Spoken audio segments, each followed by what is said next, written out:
भारत के इतिहास में अनेकों वीरों के शौर्य और साहस की गाथाओं के बारे में बताया गया है, जैसे कि महाराणा प्रताप, छत्रपति शिवाजी, रानी लक्ष्मीबाई और न जाने कितने ऐसे नाम जिन्होंने इतिहास पर अपनी वीरता की अमिट छाप छोड़ी है।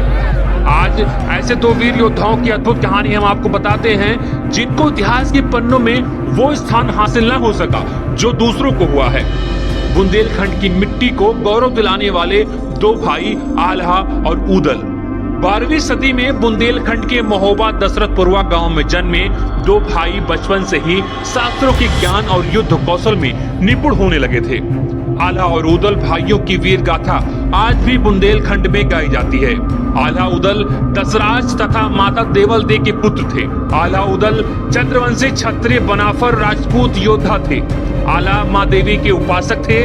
आल्हा ने अपना पूरा जीवन राजा परमाल के लिए समर्पित कर दिया था।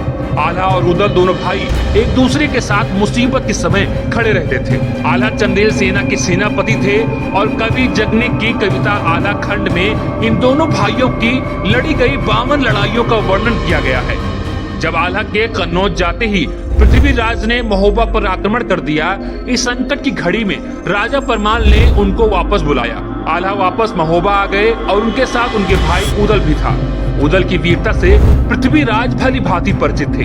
युद्ध करता हुआ ऊदल पृथ्वीराज के पास जा पहुंचा, लेकिन पीछे से पृथ्वीराज के सेनापति चामुंडा राय ने पीछे से वार कर दिया और ऊदल वीर गति को प्राप्त हुए। यह सुनकर उनका भाई आल्हा बिजली की तरह पृथ्वीराज की सेना पर टूट पड़ा। आल्हा माँ दुर्गा के परम भक्त थे और कहा जाता है कि उन्हें माँ की तरफ से पराक्रम और अमरता का वरदान मिला था।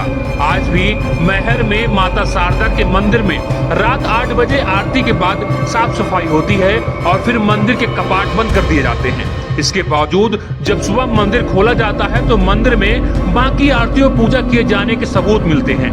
आज भी यही मान्यता है कि माता शारदा के दर्शन हर दिन सबसे पहले आल्हा और ऊदल ही करते हैं, क्योंकि उन्हें अमर होने का वरदान था। इसीलिए बुंदेलखंड के कुछ लोग आज भी मानते हैं कि आल्हा जिंदा है।